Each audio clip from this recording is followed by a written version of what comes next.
Paldies! Labdien! Ir brīnišķīgā nodarbība pēc pusdienu pauzes. Jūs esat visi gan uzlādēti ar emocijām un jaunu pārtraukumā gūto pieredzi, gan arī varbūt mazliet tādi apcerīgi. Bet runāsim par priecīgām lietām. Runāsim par to, kā staigājot pa robežām atrast jaunas iespējas, jaunus draugus, jaunas darbības virzienus, jaunu labāku dzīvi, kas viennozīmīgi ir saistīta ar mācīšanos, un mācīšanās nevar būt bez radošuma. Šorīt no rīta klausoties radošo industriju uzskaitījumu, es mazliet samulsu. Tur tika nosaukti dažādi nozaru nosaukumi, bet tur pedagoģija un izglītība un skola vai jebkādā citā veidā šis jēdziens neizskanēja. Bet tad starpbrīdī es satiku daudz skolotājus. Un es nomierinājos un sapratu, kādēļ esmu šeit. Es dzirdēju profesoru Auziņu uzstāšanos, un es sapratu, ka tas, ko gribēju jums šodien pateikt, viennozīmīgi ir domāt šai auditorijai un šodienas tēmai, ka mācīšanās nevar būt savādāka, ja tur nav klāta kultūra, ja tur nav klāta radošums, ja tur nav klāta pieredzēšana. Es nestāstīšu jums savu biogrāfiju vai savu pieredzi gari, bet teikšu, ka man vienmēr ir ļoti, ļoti laimējies. Jo es neesmu ieciklējusies kādā vienā zonā, būdama tikai skolotāja vai tikai nevalstiskā sektora darbā. Piedodiet. Vai vēl kā savādāk, man ir bijusi iespēja satikties gan ar biznesa cilvēkiem, gan strādāt roku rokā radošajiem un visiem citiem. Un es esmu sapratusi, ka pats būtiskākais ir tas, ja mēs kopīgajā meklējam atšķirīgo un atšķirīgajā meklējam kopīgo. Tieši tādā veidā mēs varam uztaustīt tās vajadzības, par kurām arī šorīt runāja, kas ir tā cilvēku sāpe, kas ir tā problēma, kas ir tas risināmais jautājums, paša neapjaustā vēlme, ko mēs varam pārvērst jaunā idejā, jaunā procesā, jaunā produktā. Un tā, staigājot pa robežām, starp dažādām jomām, dažādām specialitātēm, dažādām situācijām, mēs Latvijā esam nonākuši līdz situācijai, kad mums ir iespēja veidot sistēmu, kā pieredzēt kultūru. Pieredzēt kultūru visplašākajā veidā, pieredzēt kultūru ikvienam no tiem vairāk nekā 200 000 Latvijas skolēnu, bērnu, pusauģu, jauniešu, no kuriem daļa varbūt šobrīd īsti nesaprot, kas tur ir un kāpēc tas vajadzīgs, bet kas katrā ziņā palīdzēs mums atrast to darbības formu, kas mūs ved šajā 21. gadsimtā uz veiksmīgāku, labāku un priecīgāku dzīvi.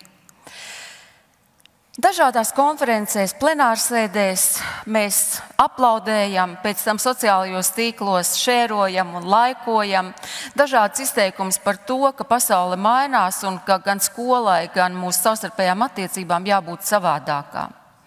Un šajos gudrajos vārdos visbiežāk atkārtojas tas, ka ir diezgan bezjēdzīgi mācīties kādu vienu konkrētu jomu.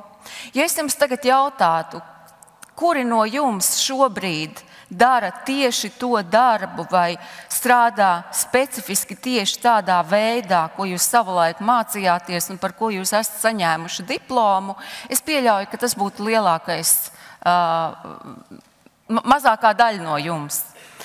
Mēs apzināmies savas zināšanas un prasmes un darbojamies ar tām, vairs nedomājot, vai to mācīja fizikā vai ķīmijā, vai tas bija literatūras stundā, vai es to pieredzēju klases ekskursijā, vai kā nu savādāk tas būtu bijis. Bet izpratne, kā mainīt izglītības procesu, kā padarīt mācīšanos veselāku, dabiskāku, nesadrumstalojot stundās, mācību priekšmetos, tematiskajās vienībās, tas joprojām pa īstam nav skaidrs. Un šeit ir ārkārtīgi nepieciešami radošie risinājumi, un šeit ir ārkārtīgi nepieciešama kultūras klātbūtne.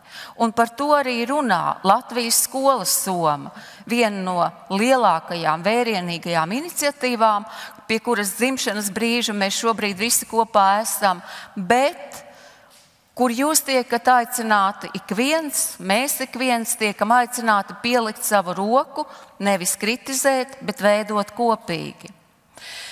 veidot kopīgi iespēju tikt prom no man nepatīk, es nesaprotu, jo bieži vien man nepatīk un es nesaprotu tāpēc, ka neko tādu neesmu pieredzējusi. Līdzīgi kā ar jaunu ēdienu, līdzīgi kā ar jaunu modes tendenci, līdzīgi kā ar jaunu telefonu modeli, kuru taču ir sarežģītāk lietot nekā iepriekšējo pierasto.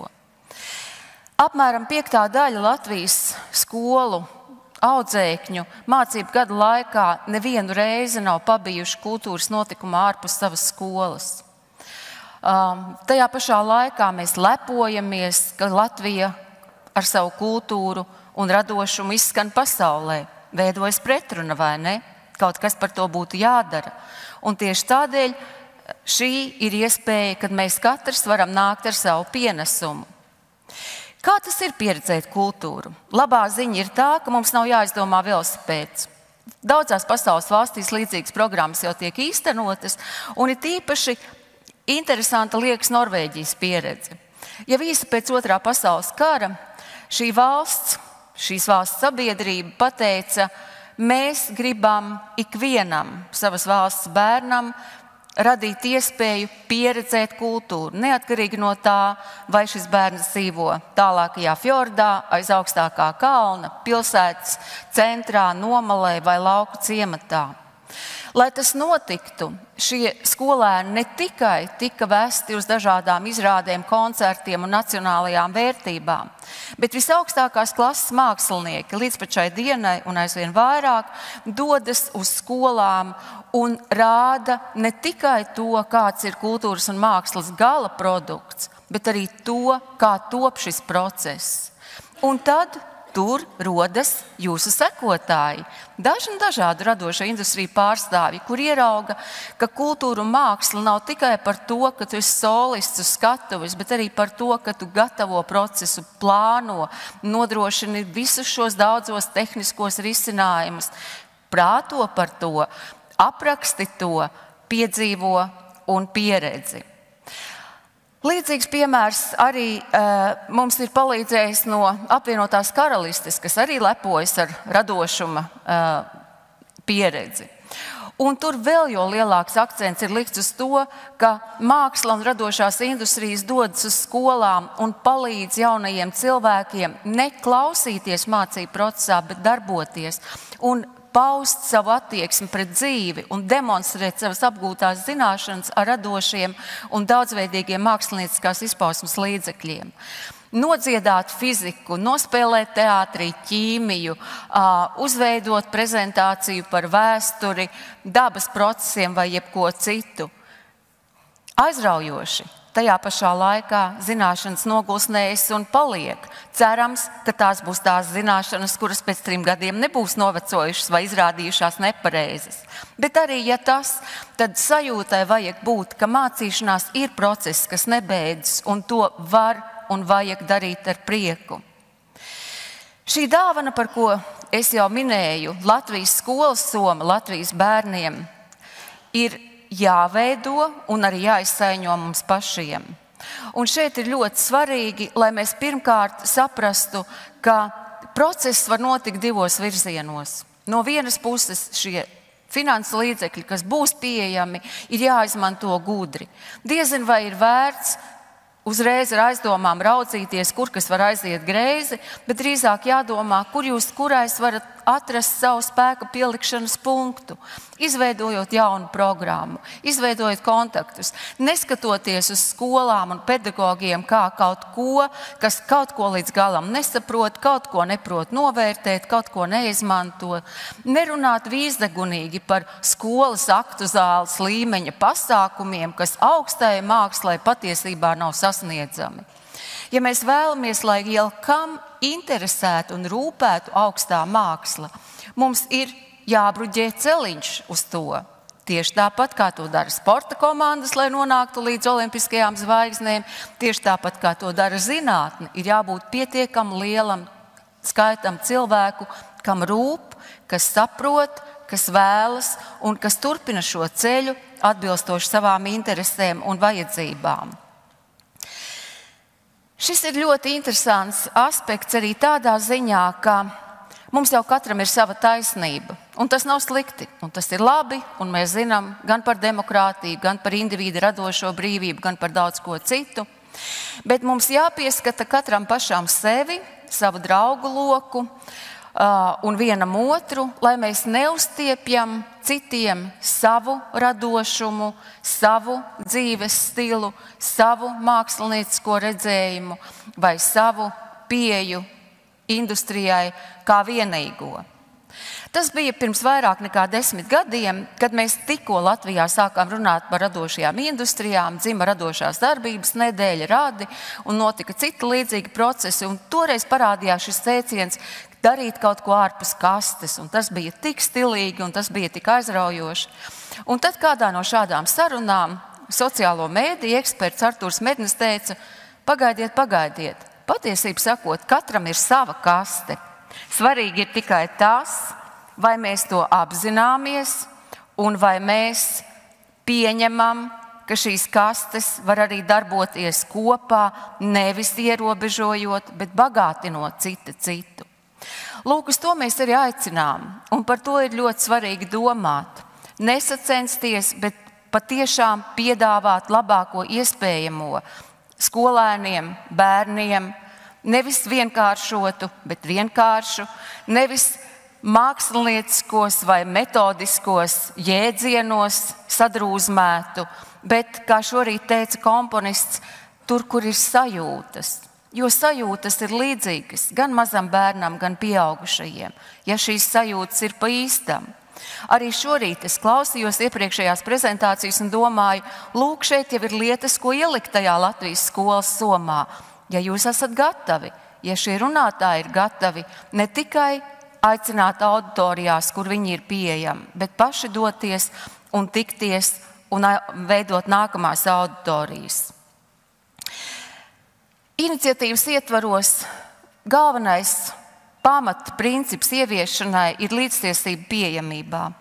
Tik sirsnīgi šorīt pārteicās profesors Auziņš, sakot, tepat Rīgā. Tā jau liekas Rīgā, viss notiek Rīgā. No otras puses ir tik pašsaprotami, ka šāds radošs pasākums notiek Liepājā. Ja tas notiktu Daugavpilī, tad droši vien mēs teiktu, tas ir tik tālu. Kilometru skaits no Rīgas vienāds, atšķirība mūsu galvās. Kā un vai mēs pratīsim vēst kultūru un mākslu, Latvijas vēstures faktus, lepnumu par Latvijas cilvēkiem un notikumiem uz ikvienu Latvijas vietu? Tas atkarīgs no jums, producenti, radošo industriju pārstāvji, mākslinieki, arī zinātnieki, arī vispārējie. Un šajā kopīgajā darbībā ir ļoti, ļoti svarīgi atstāt vietu tam, lai pēc tam ir iespēja izteikties, ko es par to domāju, ko tas man nozīmēja, ko mēs ar to varētu darīt tālāk. Tie ir jauni sadarbības virzieni, tās ir jaunas auditorijas, tās ir jaunas idejas, kas radīsies no vajadzības. Jā, un šeit jautājums arī par to, lai cenšoties ierakstīties normatīvajos dokumentos, ikdienas uzliktajos šķēršļos, kas varbūt arī ir iespējas, lai mēs nesāktu sabojāt labas lietas. Kāds sabiedrībā pazīstams un cienījams cilvēks, kuru vārdā šobrīd negribu nosaukt, teica, man nepatika skola ekskursijas un gājienu uz muzejiem un teātriem, jo es skaidri zināju, ka pēc tam būs jāraksta sacerējums. Un tas man galīgi nepatika. Lūk, arī par šo ir jādomā. Arī piedāvājot jādomā, neprasīsim vienmēr izķidāt. Kā mēs varam zināt, ko tas mākslinieks tur domāja? Svarīgi ir tas, ko domāju es un ko mēs ar to tālāk darīsim rītdien. Neatknibināt tos pumpurus, kas veidojas pamazām, iepazīstot vienu instrumentu, vienu mākslas žanru, pieredzot vienu izstādi, satiekoties ar vienu mākslinieku. Es atceros gadījumu no savas bērnības, tā bija klase 7. vai 8. un mums bija klasē jāraksta sacerējums. Man ļoti aizkaitināja šī jāraksta pieeja. Es ar treknu svītru pārsvītroju uzrakstīto tekstu un pievienoju dusmīgu zīmīti skolotāju par to, ka es nevaru rakstīt pasūtījumu. Tie bija tie laiki. Bet arī tajos laikos cilvēki bija dažādi. Es saņēmu cieņpilnu un sirsnīgu atbildi, kurā skolotāja teica, jā, viņi to saprot. Bet dažkārt ir arī jādara tas, kas ir jādara. Un tieši šis notikums droši vien padarīja lielā mērā mani par to, kas es esmu šodien, ko es varu darīt un kā tas notiek. Mājas darbs ir mums visiem. Saprast, ka matemātikas stunda nav svarīgāka par šo te gājienu uz koncertu vai teātri. Saprast, ka pieredzot kultūru, mēs mācāmies dziļāk un paliekošāk. Ka radošajiem šī ir milzu iespēja veidot piedāvājumu plati atvērtām acīm, neizdabājot, bet nepārsarežģījot. Un mēdījiem stāstot gan par sāpju un problēmām, gan arī par labajiem stāstiem. Par to, ka bērni saka, mēs gribam vēl. Ja mēs dabūsim, mēs gribam vēl sajūtu Latvijas skolas somas rezultātā, mums visiem būs priecīgāk dzīvot. Un noslēgumā kāds puišelis savulaik teica, darīsim tā, kā mēs vēl nezinām. Un man liekas, ka šajā brīdī starp meklējumu sesiju un transformāciju sesiju mēs esam pie šī darīsim tā, kā mēs vēl nezinām. Bet paļausimies uz savu profesionālismu, ieklausīsimies apkārt esošajās vajadzībās, pildīsim Latvijas skolas somu ar visu to, kas Latviju padara par Latviju. Paldies jums!